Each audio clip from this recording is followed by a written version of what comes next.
वायु पूंजी है ईंधन। हाँ, टेक्नोलॉजी है। आज का टॉपिक आपका वायु पूंजी है ईंधन। ईंधन जैव ईंधन। जैव ईंधन क्या होता है? हमको वातावरण के अनुकूल रहता है और इस जगह वातावरण के दुष्प्रभाव नहीं होते हैं। तो इससे हम प्राप्त होता है प्रोटॉन से, न्यूट्रॉन से, अपशिष्ट जो हमारे कण होते हैं उनसे ये शक्ति से लोग प्राप्त होते हैं। ठीक है, इसमें देखो आप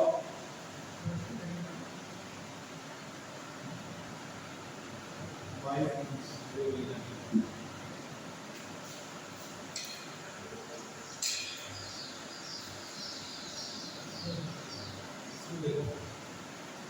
तरल जीवाश्म ईंधन।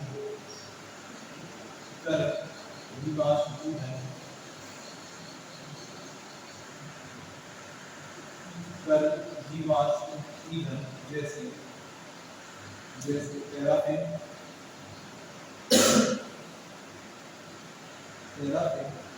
और ईंधन की तरल जीवाश्म ईंधन जैसे पैराफिन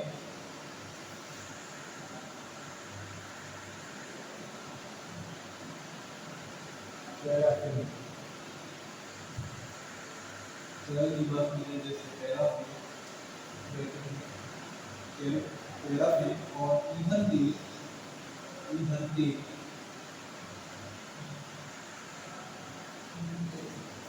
तेल हमारे साथ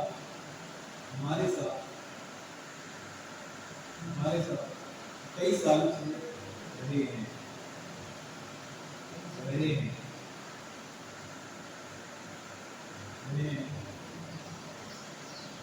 पिछले दशक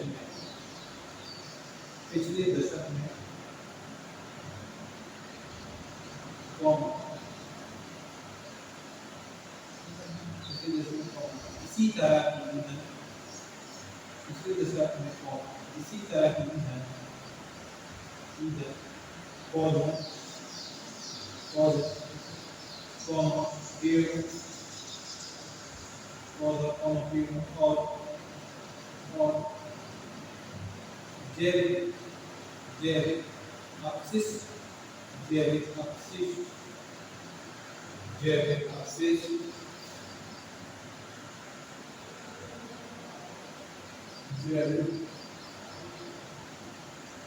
और जैविक अपशिष्ट प्रसंस्करण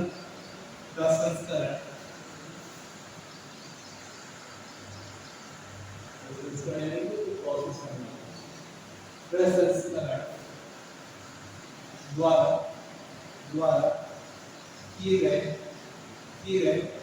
उत्पादन अधिक व्यापक रूप से उपलब्ध हो रहे हैं।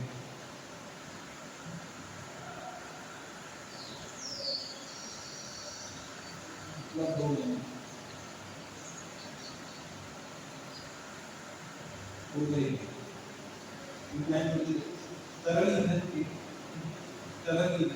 मतलब लिक्विड तरल ईंधन के तीन मुख्य प्रकार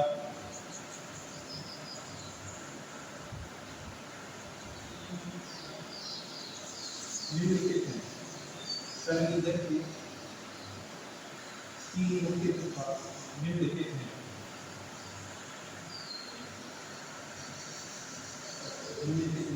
फर्स्ट में देखो इथेनॉल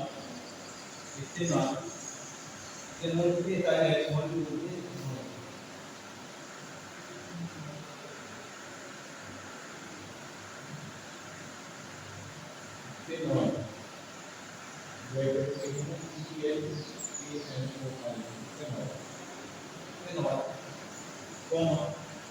चीनी गन्ना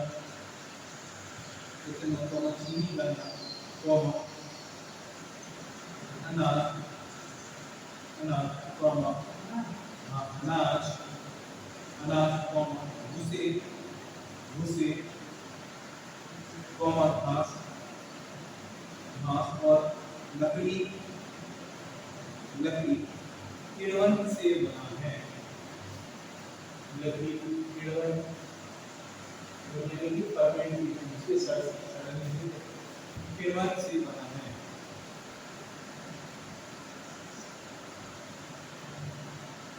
सेकंड पॉइंट देखो, बायोडीजल, बायोडीजल, बायोडीजल, हाँ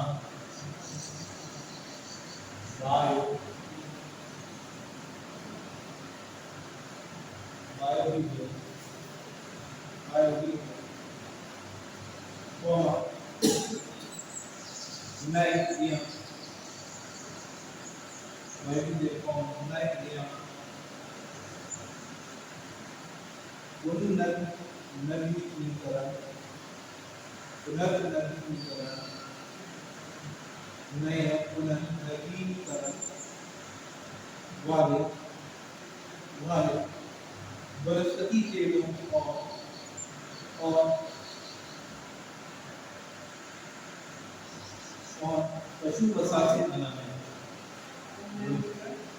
बायोडीजल को नए या पुनर्नवीनीकरण, पुनर्नवीनीकरण वाले वनस्पति तेलों और पशु वसा से बना है। पशु से ही नहीं है, पशु वसा, वसा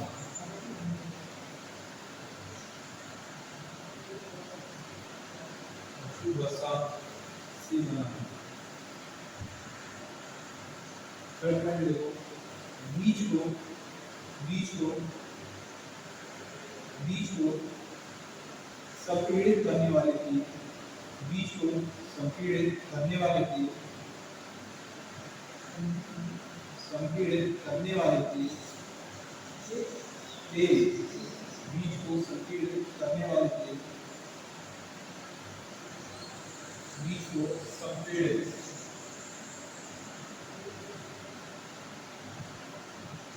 बीज को संपीड़ित करने वाले तेल वर्तमान में शैवाल से, वर्तमान में शैवाल से, वर्तमान में शैवाल से उत्पादन पर शोध किया जा रहा है।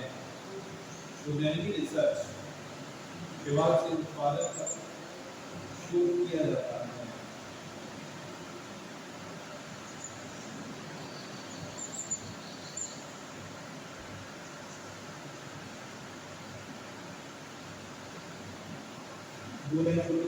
स्थायी रूप से विकसित, स्थायी रूप से विकसित कौन जैव ईंधन में, जैव ईंधन में, जैव ईंधन में ग्लोबल वार्मिंग और जैव ईंधन में ग्लोबल वार्मिंग, ग्लोबल वार्मिंग समझते हैं क्या हुआ है? ग्लोबल वार्मिंग,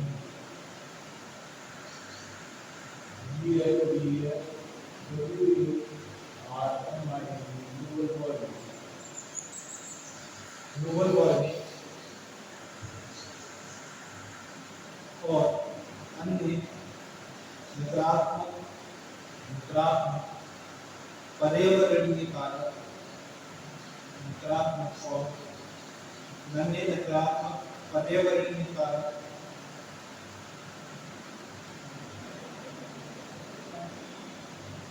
अन्य नकारात्मक पर्यावरणीय कारक जैसे जैसे कार्बनिक कचरे की विशाल मात्रा को, जैसे कार्बनिक कचरे की विशाल मात्रा को, कार्बनिक कचरे की विशाल मात्रा को कम करने की क्षमता है।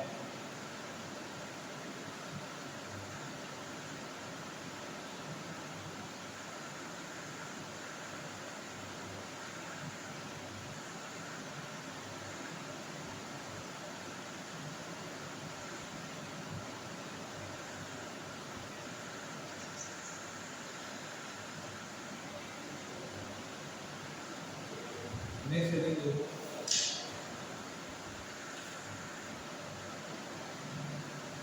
बढ़ती जैव ईंधन, बढ़ती जैव ईंधन, बढ़ती जैव ईंधन,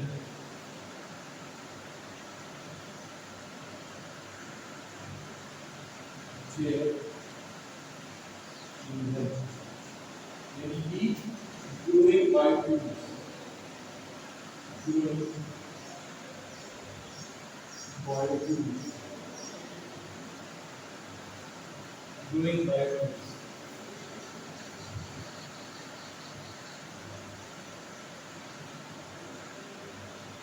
इसमें सब मीनिंग इसको सतत खेती, सतत खेती, सतत खेती, सतत मतलब टिकाऊ, सतत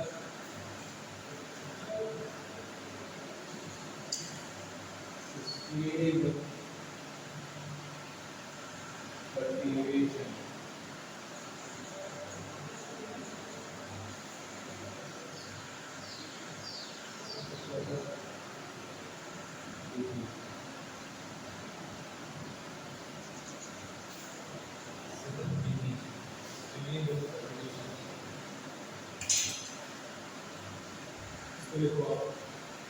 ऊर्जा बागान, ऊर्जा बागान, ऊर्जा बागान बायोमास से,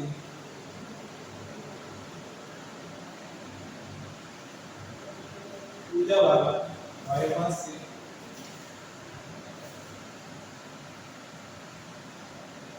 अक्षय ऊर्जा की सभी,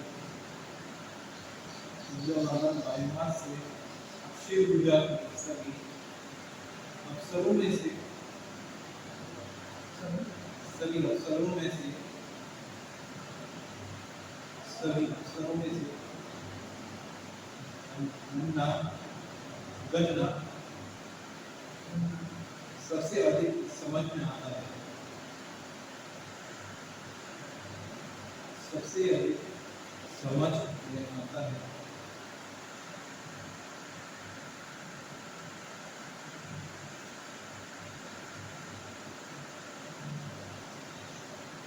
सबसे अधिक समझ में आता है। कई अफ्रीकी देशों में, कई अफ्रीकी देशों में, कई अफ्रीकी देशों में जहाँ, कई अफ्रीकी देशों में जहाँ, जहाँ, जहाँ औपनिवेशिक अर्थव्यवस्थाओं की, जहाँ औपनिवेशिक अर्थव्यवस्थाओं के तहत, औपनिवेशिक अर्थव्यवस्थाओं के तहत, औपनिवेशिक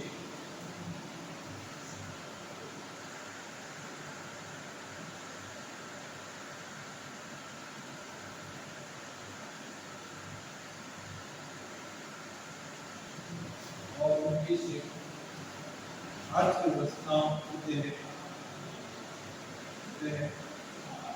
चीनी विकसित की गई थी, चीनी विकसित की गई थी।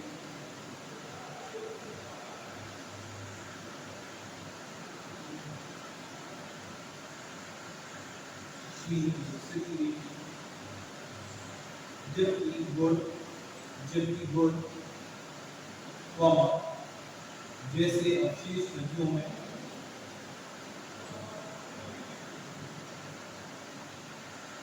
जैसे अवशेष नदियों में फेंक दिए गए थे, जैसे अवशेष नदियों में फेंक दिए गए थे।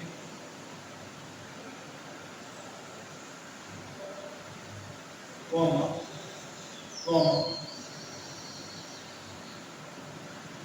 जिससे पानी से, जिससे जिससे पानी से ऑक्सीजन लीक हुई, जिससे पानी से ऑक्सीजन लीक हुई और जीवन नष्ट हुआ, जिससे पानी से ऑक्सीजन लीक हुई और जीवन नष्ट हुआ। ये चीनी कारखाने ये चीनी कारखाने ये चीनी कारखाने बहुत गंदे संचालन थे। ये चीनी कारखाने बहुत गंदे संचालन थे, चलाते थे। ये चीनी कारखाने बहुत गंदे संचालन थे, कई अभी भी हैं, कई अभी भी हैं।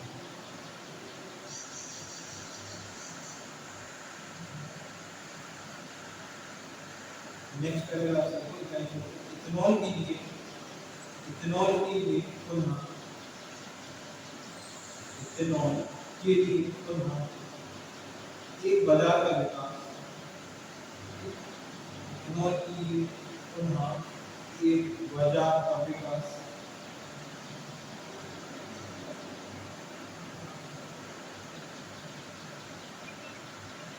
एक लाभकारी उपयोग, एक लाभकारी उपयोग, एक लाभकारी उपयोग उपयोग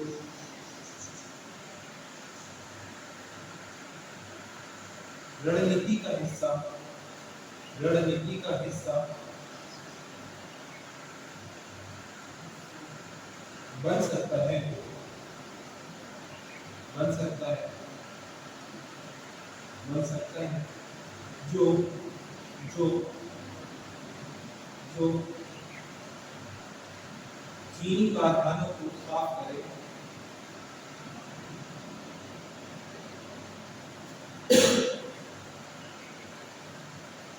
जो चीनी कारखानों को साफ करे और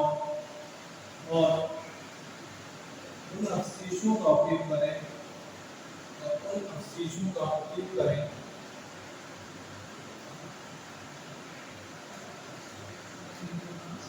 और उन अवशेषों का उपयोग करें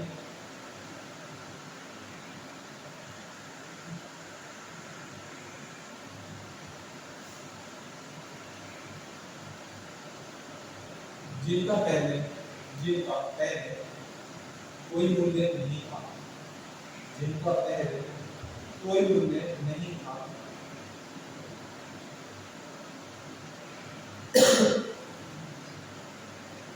और उन्हें फ्री किया गया था,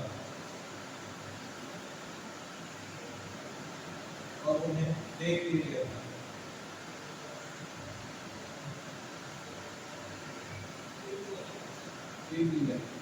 साथ ही उन्नत प्रौद्योगिकियां, साथ ही उन्नत प्रौद्योगिकियां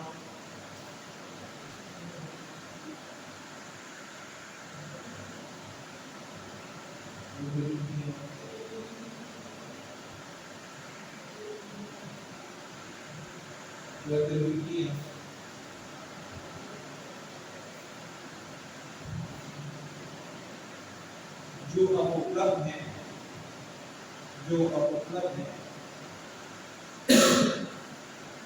जो अब उपलब्ध है, बायोमास, बायोमास जैसे पेड़ और घास को, जैसे पेड़ और घास को इथेनॉल उत्पादन के लिए, इथेनॉल उत्पादन के लिए, इथेनॉल उत्पादन के लिए इथेनॉल बनाने के लिए, इथेनॉल का एक प्रकार का जैव ईंधन है, ठीक है। इथेनॉल उत्पादन के लिए फीड स्टॉक्स के रूप में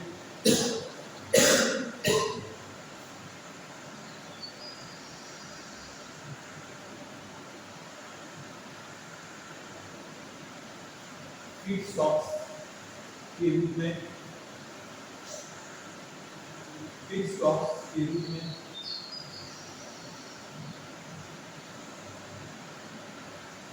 में उपयोग किया जा सकता है।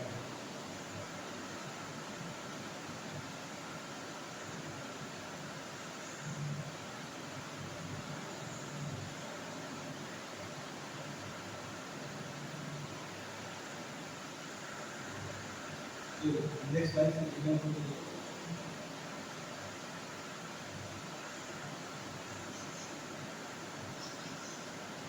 जेट्रोफा जैसे जेट्रोफा जैसे जेट्रोफा जेट्रोफा क्या होता है? प्रकार का पौधा होता है, उससे उसके बीज से क्या निकाला जाता है? ये निकाला जाता है, जो कि जैव विविधता कैटेगरी में आता है।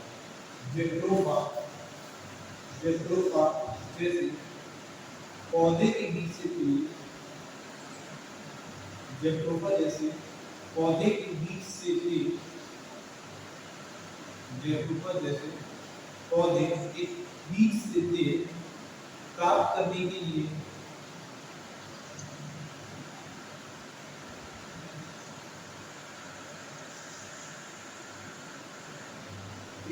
प्राप्त करने के लिए इन्हें काटा जा सकता है, इन्हें काटा जा सकता है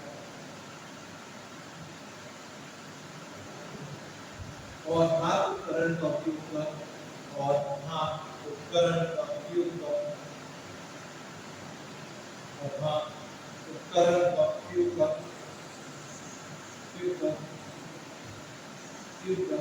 तेल निकाला जा सकता है। हाथ उपकरण का उपयोग कर तेल निकाला जा सकता है, निकाला जा सकता है।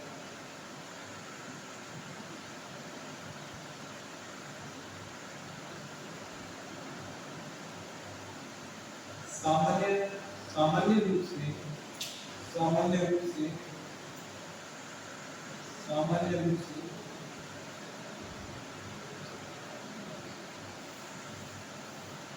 सामान्य रूप से सभी पौधे की तेल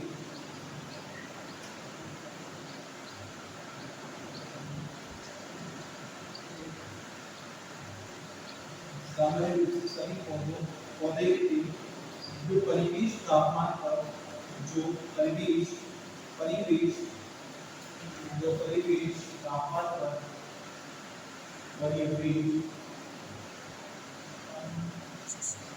परिवेश तापमान पर तरल होते हैं। तरल मतलब लिक्विड, हाँ तरल होते हैं। तो उन्हें खाना पकाने की उन्हें खाना पकाने की उन्हें खाना पकाने के ईंधन के रूप में उन्हें खाना पकाने के ईंधन के रूप में उपयोग किया जा सकता है।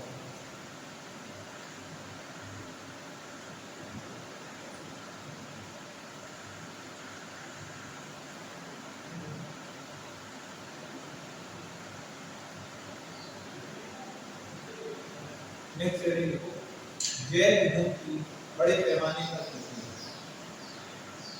जैव ईंधन की बड़े पैमाने पर खेती।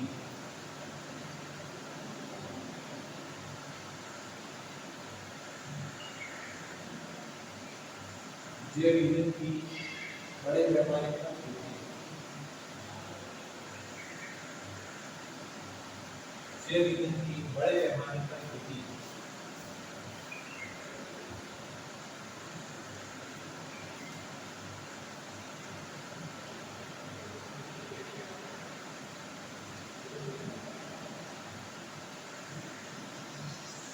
जैव ईंधन की बड़े पैमाने पर खेती। Large scale cultivation,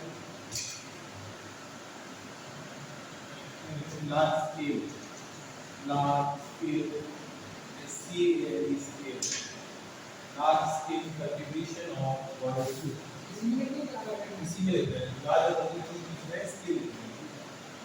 large scale cultivation of biofuel।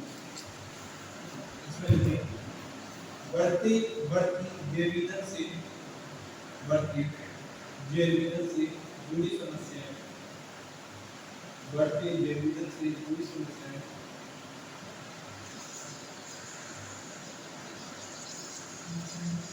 बढ़ती जैव ईंधन से जुड़ी समस्याएं औद्योगिक दुनिया से औद्योगिक दुनिया से, औद्योगिक दुनिया से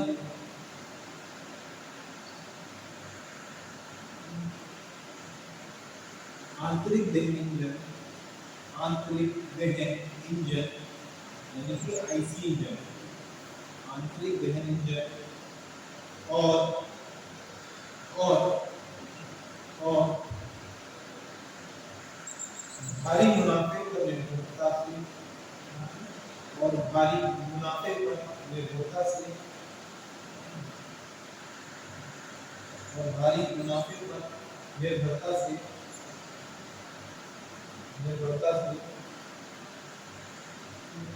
बाहर निकलने की कोशिश कर रही है।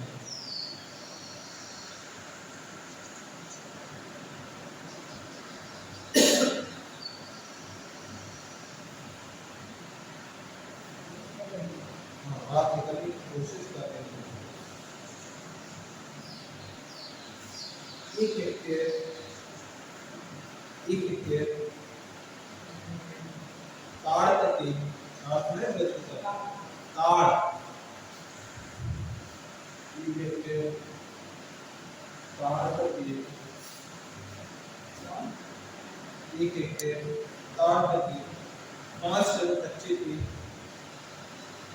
एक हेक्टेयर ताड़ का तेल, 5 टन कच्चे तेल, एक हेक्टेयर ताड़ का तेल, 5 टन कच्चे तेल निकासी पैदा कर सकता है। एक हेक्टेयर ताड़ का तेल कच्चे तेल देता है 5 टन, एक हेक्टेयर ताड़ का तेल 5 टन कच्चे तेल निकासी पैदा कर सकता है।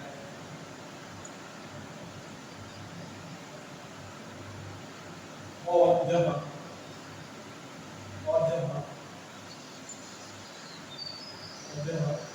वर्षा वन को मंजूरी दी जाती है,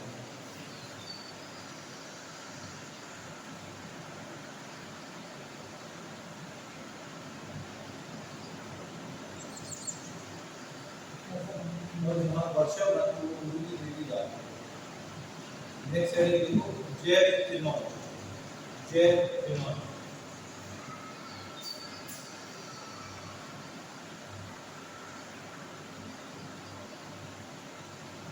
जैव इथेनॉल,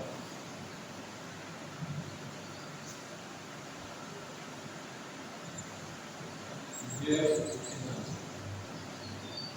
जैव इथेनॉल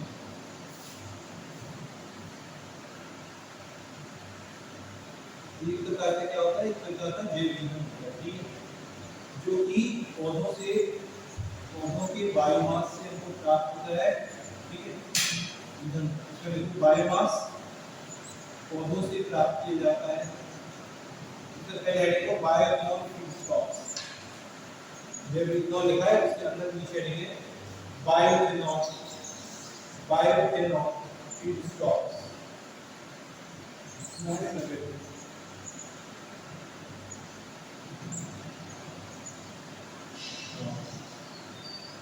feedstocks,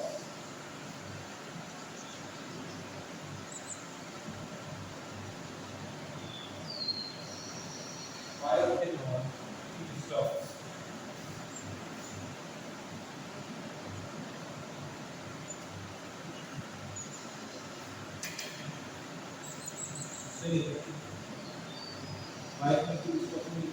बायोमास पौधों से प्राप्त किया जाता है, बायोमास पौधों से प्राप्त किया जाता है,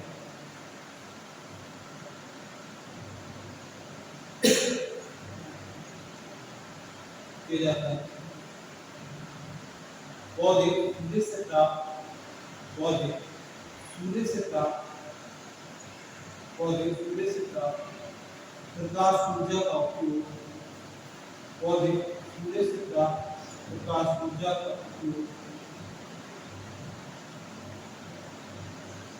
पौधे सूर्य से प्राप्त प्रकाश ऊर्जा का उपयोग पानी से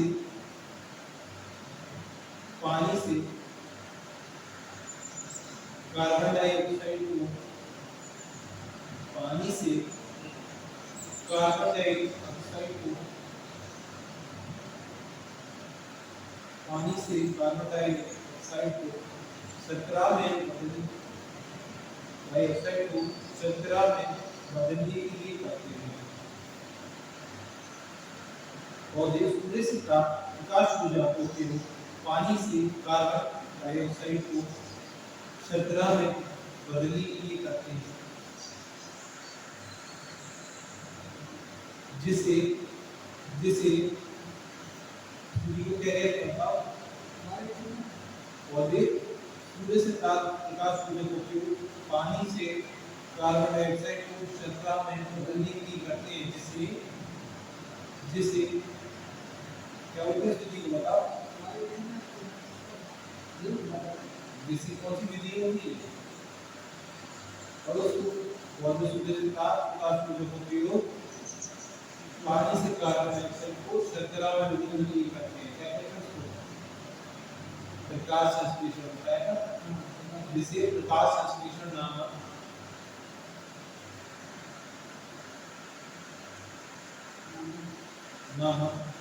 प्रक्रिया के माध्यम से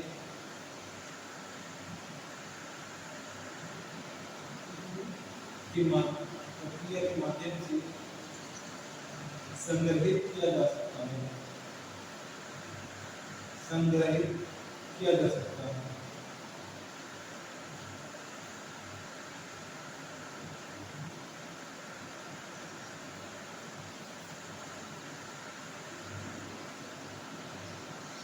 कार्बनिक अपशिष्ट को बायोमास भी कहा जाता है। कार्बनिक अपशिष्ट को बायोमास भी कहा जाता है। कार्बनिक अपशिष्ट को बायोमास भी कहा जाता है।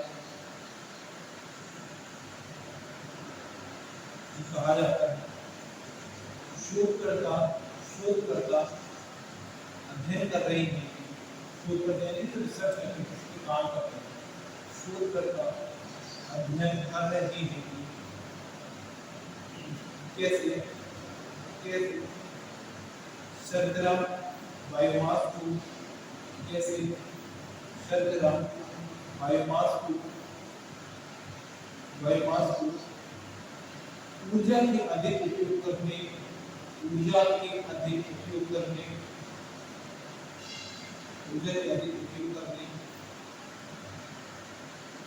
योग्य रूपों में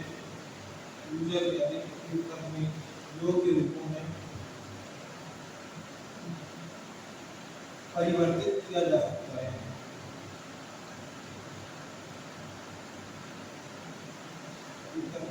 योग्य रूपों में परिवर्तित किया जा सकता है, जैसे गैस, बिजली और ईंधन।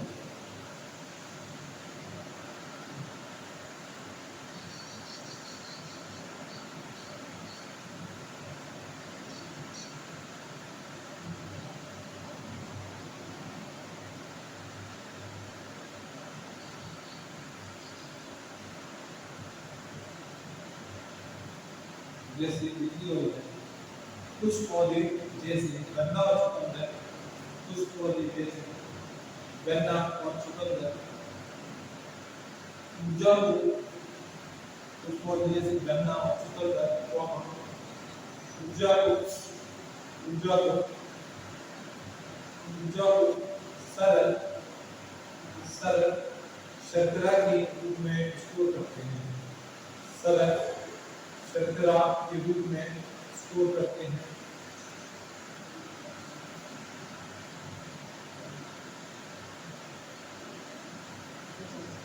उनका ज्यादातर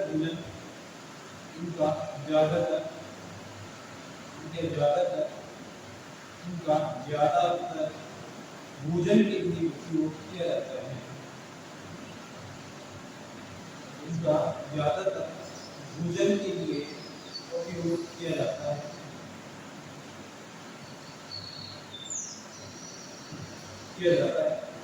अन्य पौधे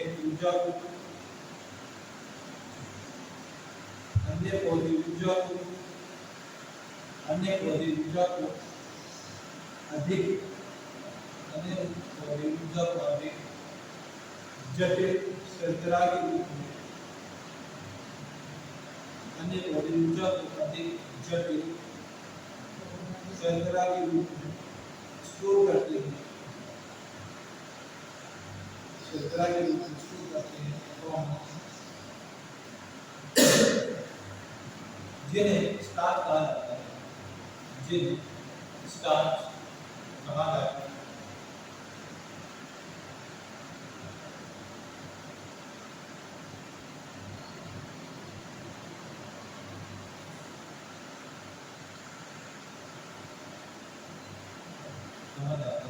नेक्स्ट देखो बायोइथेनॉल उत्पादन, बायोइथेनॉल उत्पादन इसके तेजी से उत्पादन होता है। बायोइथेनॉल उत्पादन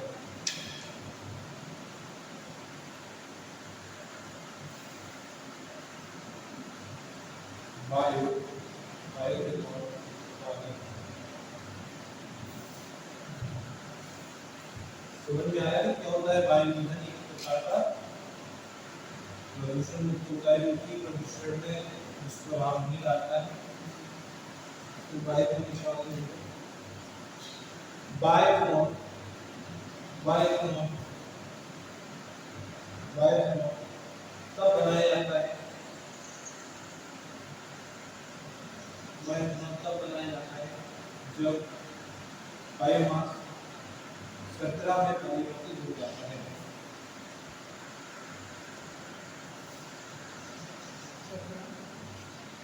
बायोमास तब बनाया जाता है जब बायोमास शर्करा में परिवर्तित हो जाता है।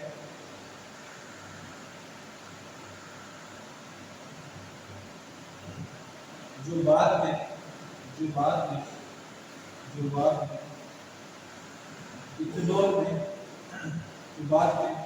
में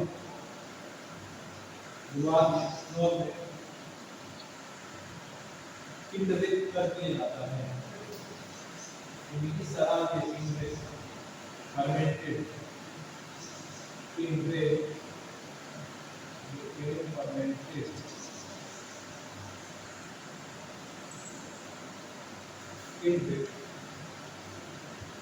कर दिया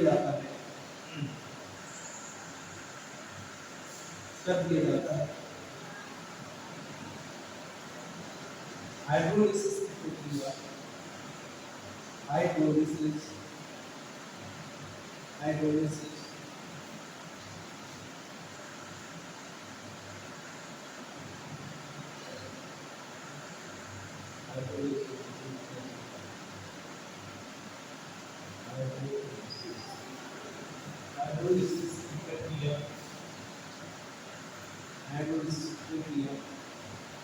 इथेनॉल से अधिकांश पानी अलग करती है। हाइड्रोलिसिस की प्रक्रिया इथेनॉल से अधिकांश पानी अलग करती है,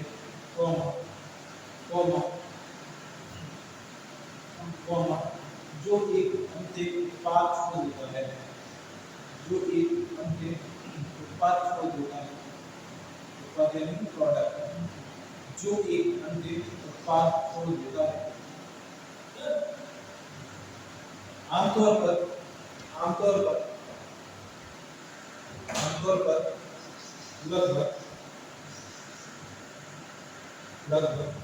9.5% इथेनॉल